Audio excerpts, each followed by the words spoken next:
first section is me and Shreyas. We're gonna moderate the whole thing, and we're gonna basically describe or the history and what a Thanam is. And the second part of the program is Gohan and Sudarshan will be actually presenting a Thanam and like going through the intricacies and everything about it. So hope you guys enjoy it. So basically, right now we'll be starting off. I'll be saying the history of Thanam, a little bit of the history and where it came from, and what it basically is. And then Shreyas will join in and say what he knows. Anyway, so basically, I got my source from the Hindu article. So basically, a couple of years ago, if you guys know Dr. R. Vedavalli, she actually did an interview to the Hindu describing where the history of the whole RTP came from. And so she said that the development of Thanam traces to the origins of Katalati of Panchamarabu and Tayas, which is in the manuscripts of the 18th century, which is preserved in the Tanjavur Saraswati Mahal library. So basically, the earliest works of Thanam came from like the 18th century, so 1900s around that. And the present works of Thanam is found in the Sangeeta Kaumudi of Tiruvayur Subramanya Iyer, which is around the 19th century. And so basically, it was like first sung in the this way, and which is now the present. How the present is described is by Sangeeta Kaumudi of Tiruvayur Subramanya Iyer. So basically, Thanam is the word Thanam is from the phrase Ananta Anandam Ta, which means, "Oh Lord, give me happiness." And so basically, whenever you hear Thanam, it's used by these Ananta Anandam Ta. They don't use any other words but those, and it's just like used various phrases and all. And while I was researching, I found that there's different types of Thanams. There's really a lot, many, but to name a few, there's the Chakratanam, Vakratanam, Aditanam, Gaitanam, Makatatanam, and Vajitanam. And I guess there's just different versions of these. I really don't know much about it, but that's just to name a few. Thank you. And I'll hand it off to Shreyas to a little more details on Thanam. Hi, so anyway, yeah, we're, you might be wondering like when you hear a Thanam today in kacheris and other concerts. So like one of the most common times is when people sing a Ragam Pallavi. So they start with their Ragam Alapana and then they move on to the Thanam section. So that's like one of the main times you would hear it. Also in almost all Veena kacheris, they'll play it. And so you might be wondering why, and that's because it's got to be originated on the instrument. So the nature of Thanam really lends itself to being played on a veena. And so now you might be wondering, like, what exactly is it? Is it like an alapana? Is it like kalpana swaram? It's really its own thing, but it's similar to both. So in alapana, you have long raga phrases, and that the combination of these phrases makes the full alapana. But it's not rhythmic in nature. Sure, it does have like a pace, but it doesn't actually have a rhythm of sorts. Okay. And so then you have Kalpana Swaram, which is very rhythm dominated, but it's also Talam dominated. So for Kalpana Swaram, you have to start and then you have to end at the end of the song, and it's very specific, like you cannot change that. That's the basic rule. For Thanam, you have a rhythm, but you don't have a Talam, so you can end wherever you want. And so the way Thanam works is it has a lot of patterns in it. So a person playing Thanam may sing like sets of 3 or sets of 5 or different patterns like that, and sing it in different or play it in different tunes and notes. And so that's pretty much what compromises a Thanam. So now we'll be moving on to the demonstration portion of the presentation with Sudarshan and Gohan. Alright, so I'm gonna start off. And also, I just want to emphasize this is very informal. So if you have any questions, or you want us to repeat something, then you can raise your hand, like Vishwat is doing. Okay, what question do you have, Vishwat? So I know sometimes Milanges will accompany like during the Thanam. Yes. Is there like a tradition of that, or what is the? So there actually is a tradition of that. In the Tanjore Palace, every single Navaratri they will have Mridangam played for Thanam. It's a rule. It was instituted by the lineage of Swati Tirunar, and every Navaratri when they have a kacheri during that season, there will always be a Thanam where the Mridangam plays for it. And also, it's quite an art because it's actually a different animal to sing Thanam with an accompanist than it is to sing by yourself. And in many ways, it's actually tougher because you have to make sure that all of your phrasing come back to the side. But anyway, so we're going to start the demonstration off. I'm going to quickly just kind of explain how an artist would approach singing a Thanam, and then Guhan is going to come back in, and then Guhan is going to come back in and then talk about some different ways you can phrase things, and also he'll be demonstrating how vocal Thanam is going to be different from the Veena, and so he'll explain some unique aspects of playing Thanam on the Veena. So I just want to kind of take a moment to show you how to start singing the Thanam. So does anyone have like a particular ragam that they would like to do? No?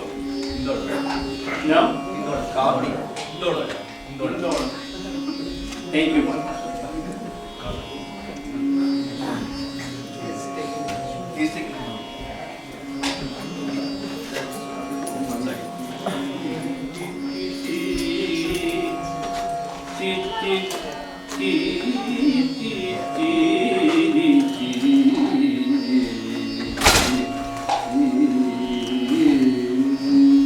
Okay, so the way you would do it is for each ragam, there are swarams called jiva swarams.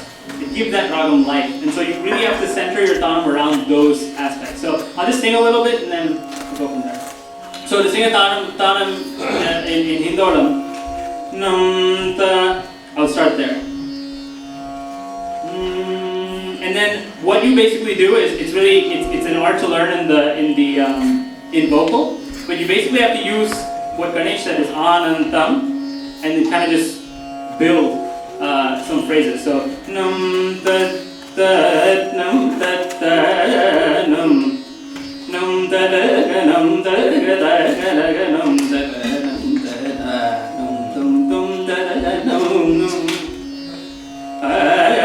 Nam dum da da num dum da num dum dum da da ga num da num dum dum da da ga num da ga num dum dum da ga num da ga num da ga num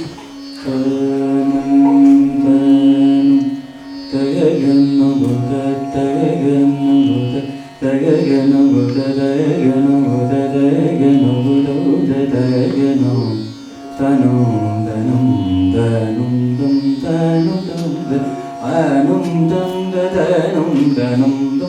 Thanam, Thanam, Thanam,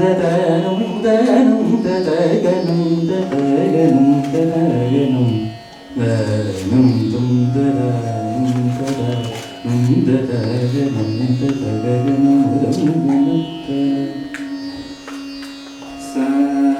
So you see how in the first step we stopped at the low sarjam, and you would then build it up from there. So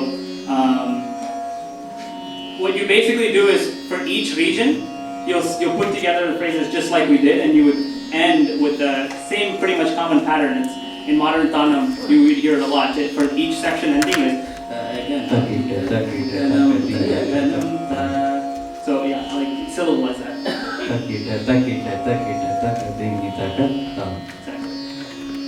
And so that one, it just kind of helps to center each of the pieces of the Thanam and helps to hand it off to the violinist. And it's actually a real art and beauty when you hear it along with a mridangam, because once you're practiced enough to sing Thanam with the mridangam, there'll be a communication. So then they'll land that right when the vocalist lands it, and it'll just be this beautiful harmony on the spot. So.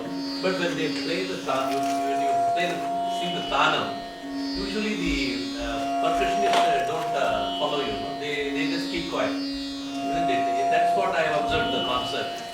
So very rarely they just go with the, isn't it? Am I right? No, you're correct. So in practice, in modern day, you don't really see too many mridangists following. But as Guhan mentioned, there is a tradition of that, and I'm going to let Guhan comment on this in a second. But I think what I observe is it's a lot of times just the vocalist preference. The vocalist prefers to sing Thanam without the mridangist for any number of reasons. Maybe they want to, go at a particular pace that they won't be able to with the percussionist, or maybe they're just not practiced well. So the reason that Thanam is not accompanied often is because it is, as Shreyas was saying, a blend between Raga Alapana and Kalpana Swaram, in the sense that Raga Alapana is completely non-rhythmic phrases that are sung just to bring out the soul of the raga. Kalpana Swaram is the same thing except put under the constraints of raga, tala, and the sahityam and where the song starts. Thanam is a different beast altogether, in the sense that it is semi-rhythmic. It is semi-rhythmic because of the patterns that you imbue into the raga, but it is not rhythmic because you have the freedom to do anything that you wish. It's not adherent to a cycle. So it's easier to actually define what a Thanam is not. It is not alapana. If you hear somebody sing Thanam, no.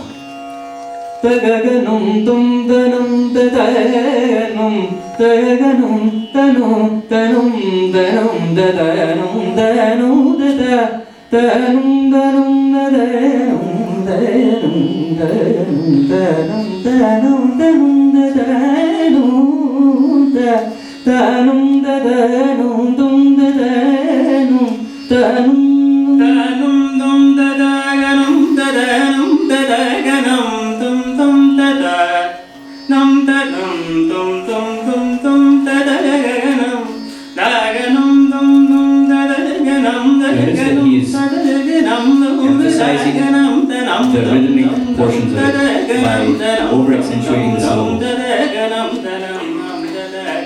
Nam dadaganam dam dadaganam dadagadaganam dadaganam dadaganam tanam dadaganam dum dum dadaganam dadaganam. Any questions so far about what Thanam is, how it's presented? This is supposed to be an interactive session, so please try and... Yeah.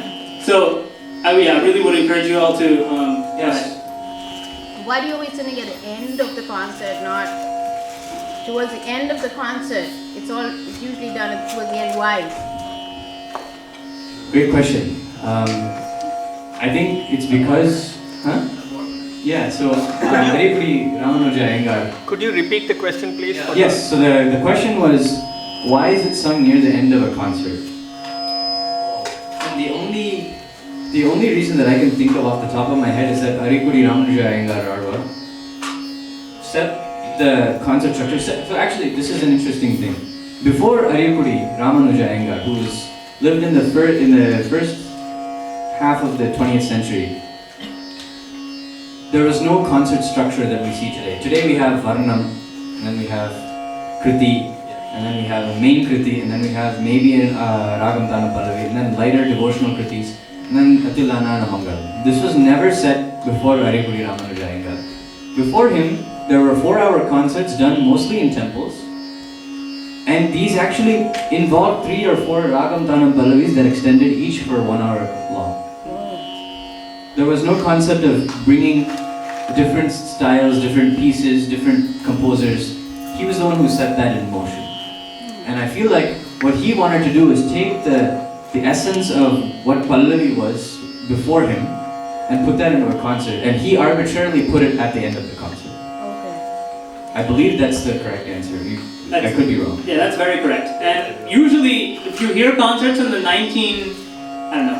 50s, 60s, 70s, that kind of era, I mean, if you just thinking about as a Rasika standpoint, why is it towards the end time-wise?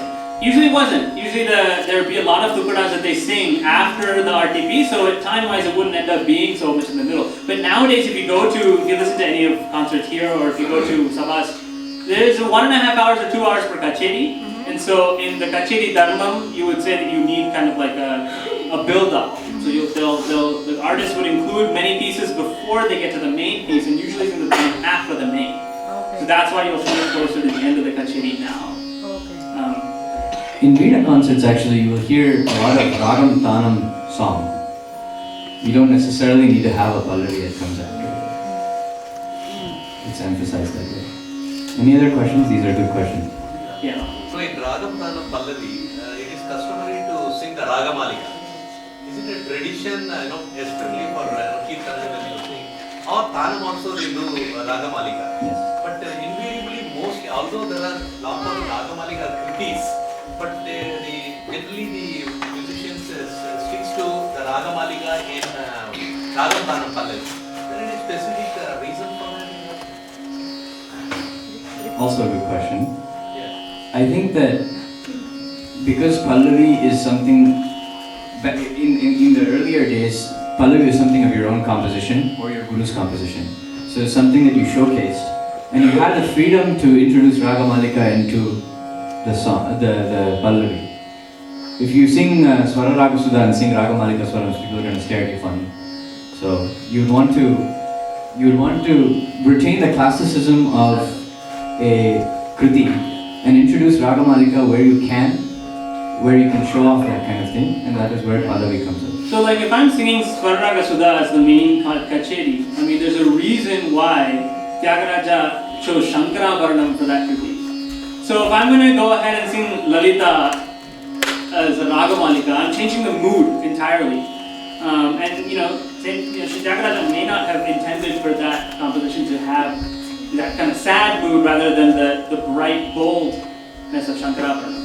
So that's why if you're singing kriti, you would respect the composer's choice of ragam. But around Pallavi is your own compositions. Yeah. Also, it's not necessary to include Ragamalika. Many of the Yester giants sang Pallavis that did not have Ragamalika. One very famous one, composed by Shemaguri Srinivasaya. Chakagani bhajana jaise variki tatuva galadashri Ramadina vinauja kagani bhajana. He sang the entire thing in Shankarabaram every single time he sang it. And there was a reason for that. Because that particular composition, he wanted it to have just Shankarabaram. It depends on the mood, and it depends. It's a subjective thing. If anyone, okay, Just one. Are there any mainstays of Thanam, in terms of ragams that are revisited a lot? And also, are they conducive to doing a Thanam at all? So are you speaking about Thanam itself or the Pallavi structure? I'm more of Thanam. Thanam. Are there specific ragams that are more conducive to doing Thanam, or are there more that are selected as popular ragams to do? It's generally more difficult to do Rakti Ragams. It's very difficult to do something like a Ananda Bhairavi Thanam versus a Hemavati Thanam, for example. A Meragata Ragam has so much more scope for you to do those patterns. That being said, there are many people that do Rakti Ragams as their Thanam. It showcases your own virtuosity. it's not that it can't be done. It's just that it's tougher to do. And so if you listen to stalwarts, they'll do it in all the ragams. A good way to judge it is basically you can think of the difficulty of a ragam, being able to sing a Thanam in this particular ragam, kind of like Kalpanaswaram. It's also really tough to sing Kalpanaswaram and Ananda Bhairavi, so that's a good way to engage.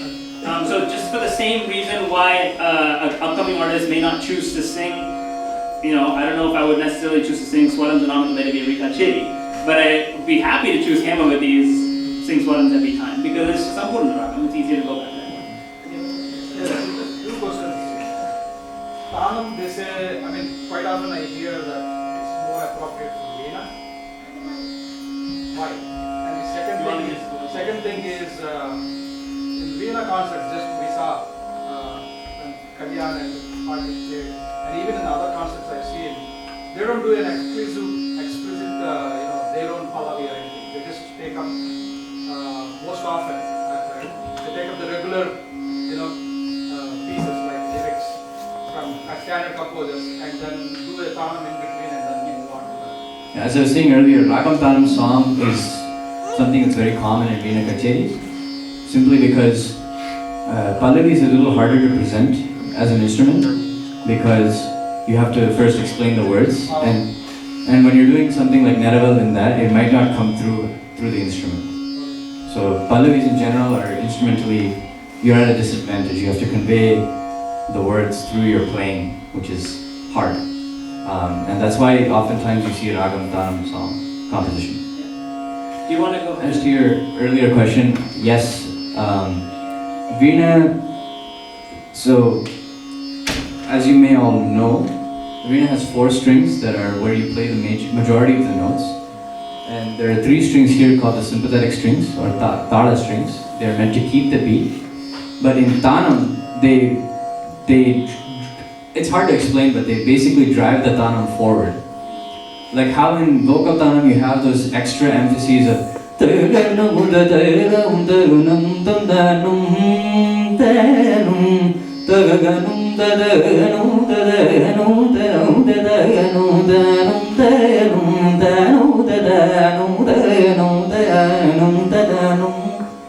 have the extra emphasis on the syllables, but instead that role is played by the sympathetic strings. I'll demonstrate. Also, any other ragams that you guys would like to listen to? Huh? Revati. Kalyani. Any other? Okay. Himavati. Okay. So after Guhan does this, we're going to play a couple of sample Thanams by the greats. And after that, we'll go into Guhan's Kachiri. So, and make sure to listen to those samples because we might have some quiz questions on them. So.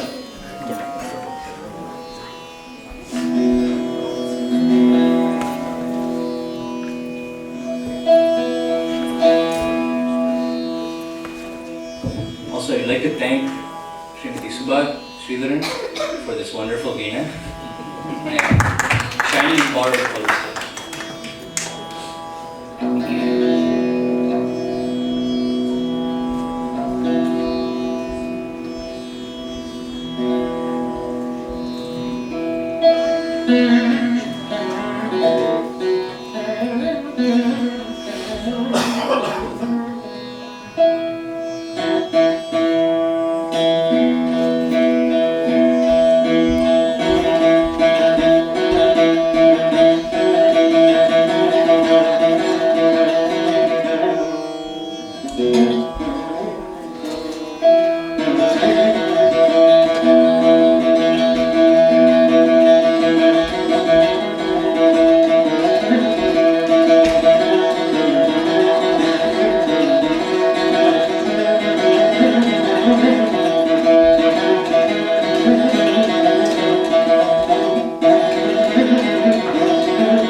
So I have not done justice to Thanam because you have to listen to my guru, and I have a recording of her. So please listen.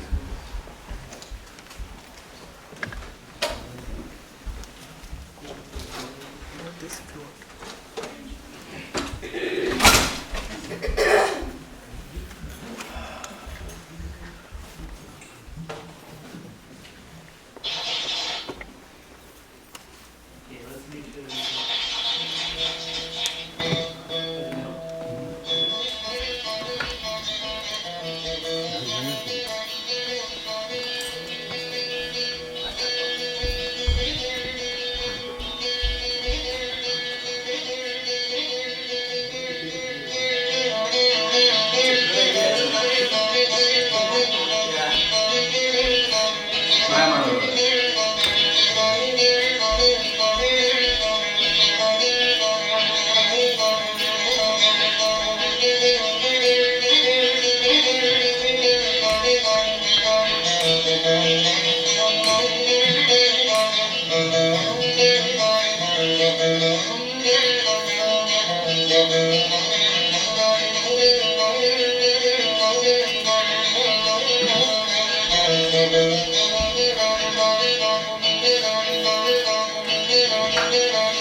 That is Thanam.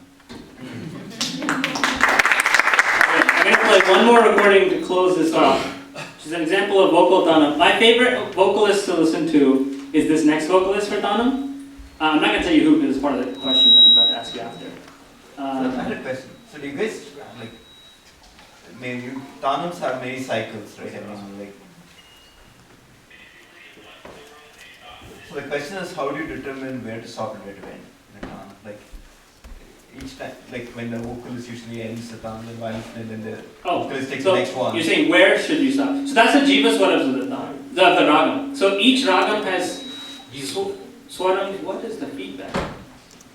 Is it this one? But so you plan it based on the jiva. So yeah, each ragam has a jiva. So like for example, if I take Shankaravarnam, then I would definitely probably start with sa, but then I would go to Gandharam for sure. That's important, right? So you try to stick between the sa and ga, basically stay in that range for the Yeah. first round. So you determine where you want to end to hand off the baton to the violinist, and then the way you sing Thanam is you go from the previous spot to that spot. So in Shankaravarnam, I would go from Sajjam, low sa, to the Gandharam, and I'll stop at Gandharam. Then I'll go to Panchamam, and probably straight to Shadjam, because in Shankaravarnam you're releasing too much in the day, and in Nishadam it's not really best to do that, then you'll get more, you'll get out of track. So you go to Shadjam, and then you'll sing up high. And for each ragam you'll do that. So I'm going to play this next recording. Basically the quiz question is going to be, who is the vocalist, and what's the ragam that he's singing? But listen to the way he phrases. And so you know how Guhan uses his sympathetic strings to like set the beat. So even if he wasn't playing any notes, you would still feel like, oh, wow, there's rhythm. You know, this is Thanam. But for vocals, we have to use our gamakams and our syllables. And so the way he does this is pretty brilliant.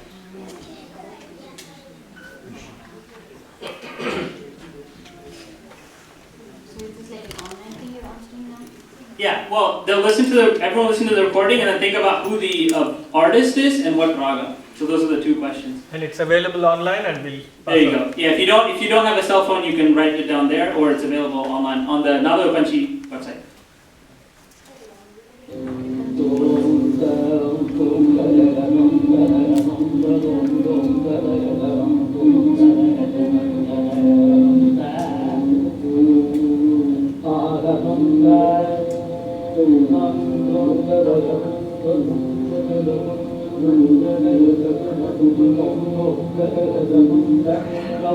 It's important to note that this person learned from a Veena guru as well as Nada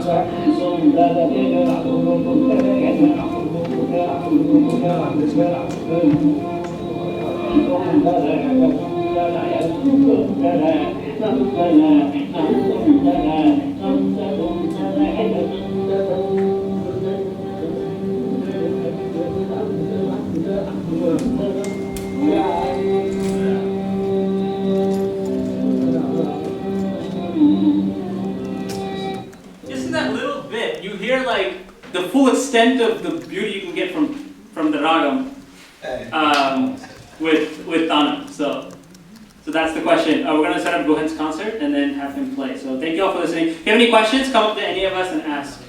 I have a couple of minutes before. Yeah.